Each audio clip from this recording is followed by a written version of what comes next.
There is too much negativity in the world. We're all moaning and groaning on social media because this happened or something else didn't, and damn it, we've got to stop being negative Nancys and become positive Petes. Let's do it right now. Because hello, I am Simon from What Culture. Please do subscribe. It's good for what ails ya. This is 10 incredible WWE moments nobody ever talks about. Number 10, the forgotten Kurt Angle routine. During the Attitude Era, the World Wrestling Federation could be genuinely funny. Stone Cold Steve Austin, The Rock, and Kurt Angle could make you laugh out loud. It was wonderful. Made you feel good. The Olympic gold medalist knew how to ham it up, and his whole goody two-shoes but also an idiot routine was brilliant. Especially because no matter how stupid he was, you knew nobody was more legit. It was the perfect balance. Let's not pretend that Angle wasn't a wrestling savant either, as he got so damn good so fast. But while he was learning the ropes and how to work for TV, Vince McMahon told Kurt to continually stop mid-match, get on the mic, and just rip on the fans. It was great. He often picked his moment when he was getting booed, which made it even better, like he was totally horrified by this reaction, and the absolute peak came on SmackDown in November 1999. Because when this happened again as Kurt Angle took on Gangrel, he told the audience the fact they had chosen a vampire over him was a crime. And I tell you this, somebody needs to start doing it again very soon. Number 9, Kurt Angle. Again, because amazingly, he was even better than you thought. Yep. When you break it down, the man could basically do it all to an elite level. This was even the case with elements he rarely got to experience, like the squash match. Because seriously, when Angle was doing the Gold Medal Invitational Challenge in 2005 and taking on all comers, a young Roderick Strong marched to the ring, and my word, Kurt wrecked him. This wasn't a huge shock because Angle was a genuine fighter, but after Strong slapped him, the man with the 3 eyes hit the go button. It's astonishing to watch in real time. It's like he forgot what wrestling was. The German suplex he delivers is also death, and the lariat he hits after that, Roddy must have owed him money. If you'd never seen Angle before, this would have sold you on him instantly too. He really is just one of the best ever. Number 8, Razor Ramon of the 1-2-3 Kid versus Diesel and Shawn Michaels. There's so many incidents between these four, it's impossible to keep track, which is why so many of their best moments have been lost to the passages of time. This one happened all the way back in 1994 on Never Talked About show WWF Action Zone, where we had this tag, and my word, they went all out. They also flipped the standard format on its head because it's Razor Ramon who takes the beating, allowing the smaller 1-2-3 Kid to get the hot tag. But Sean Waltman is so good, he basically shows you a window into what grappling is going to be in 20 years. You also get this top miscommunication spot between Shawn Michaels and Diesel as the big man gets super kicked by accident, and you could not time such things better.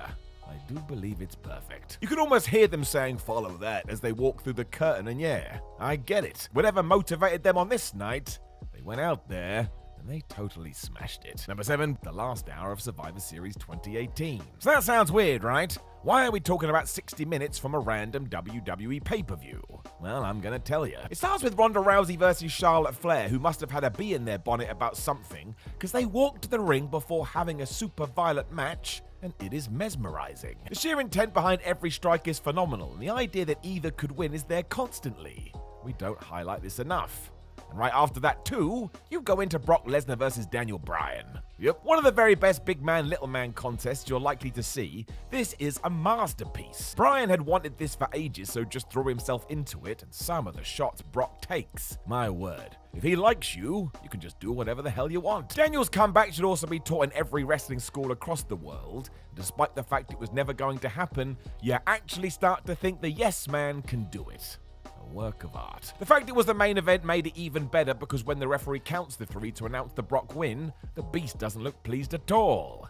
He looks shell-shocked, which is the last thing we see as the show ends. These 2 matches are absolutely excellent. Number 6, Jim Ross is a decent heel. Not that he really wanted to be. Good old JR has often mentioned how he just wanted to be a commentator to elevate other talent, but Vince McMahon was insistent. If he came up with an idea for his right-hand man, it was happening. While most of these were hit and miss, and him having to announce the fake Razor Ramon and Diesel was awful, Ross is really quite good at it. He's clearly speaking from the heart and saying how ridiculous the situation is, and that McMahon is a tyrant with no morals, especially as in 1994 Vince didn't renew JR's contract as he was suffering with Bell's palsy.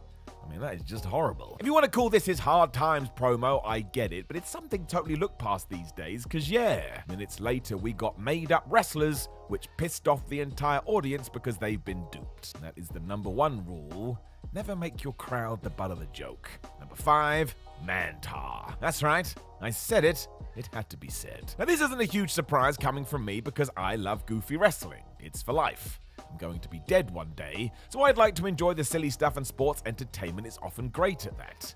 Thing is, with Mantar, it's a little different. It's still ridiculous because look at this outfit. I don't even know what that is, and even in 2023, I'm not sure if in kayfabe he was actually half man or half beast, or just thought he was. It was never explained. Thing is, while history has told us that his wrestling also sucked, it didn't. Instead of the slow, plodding dullard, you get an absolute monster that was rather dynamic. I'm not kidding. I mean, go back to May 1995 and the squash match he had with Sonny Rogers. Mantar sprints at this guy, picks him up, and just rags him into Tina the Turnbuckle before hurling Sonny halfway across the ring.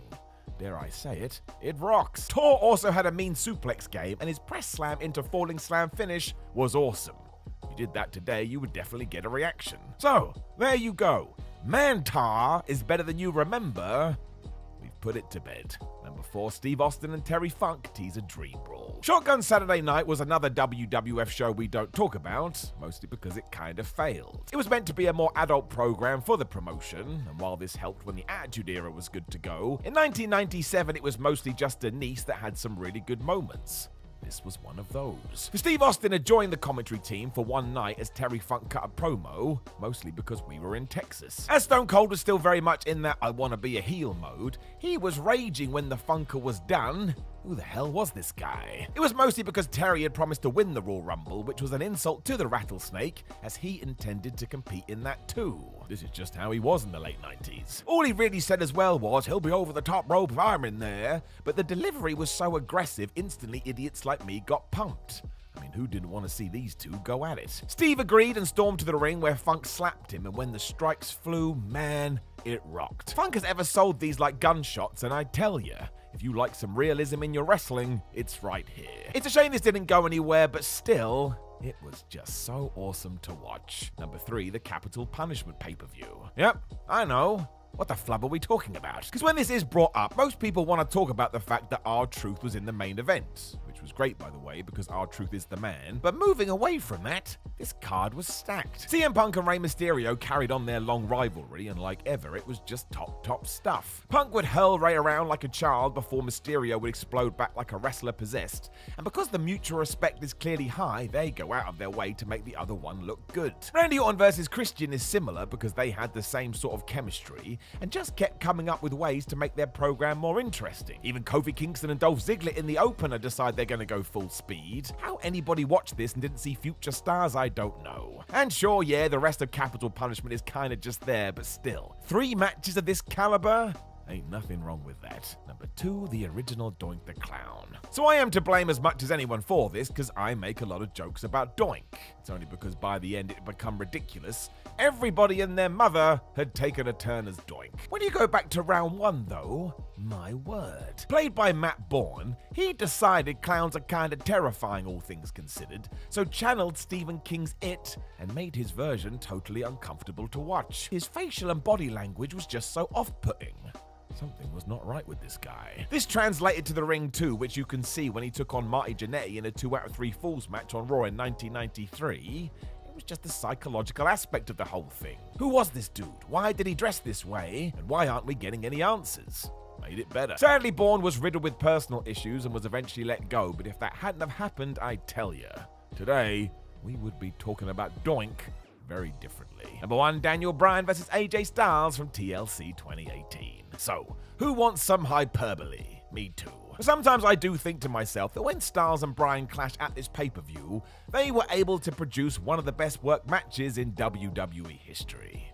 I mean it. It didn't come as a huge surprise because they do exactly what you assume they would, but it's so well put together that it soon becomes a wonderful game of chess. 2 technicians picking each other apart and trying to set the ultimate trap. It's amazing. They're then reversing the most devastating move in all of sports entertainment, the surprise roll-up like it's nothing, and it's just smoother than my head. Yes, because you can't see me, I'm bald. The Yes Man also had become the planet's WWE champion here, which was such a good character, and we all know the deal with the Phenomenal One. He's such a likable babyface, so you have that too. It's yet another window into how to make wrestling look as realistic as possible, and we just don't rave about this enough. Once again, I'm going to call it a work of art. That's right, I said it again. Know of any other incredible WWE moments that nobody ever talks about? Please do let us know in the comments below, and while you are here, why not click another video that's on the screen right now? My name is Simon for What Culture, thank you very much for joining me as always, and another reason we should always talk about incredible WWE moments that the rest of us have forgotten is otherwise we go back to Choppy Choppy PP by Kai and Tai. When I think about that, I get sad in my tum-tum. Goodbye.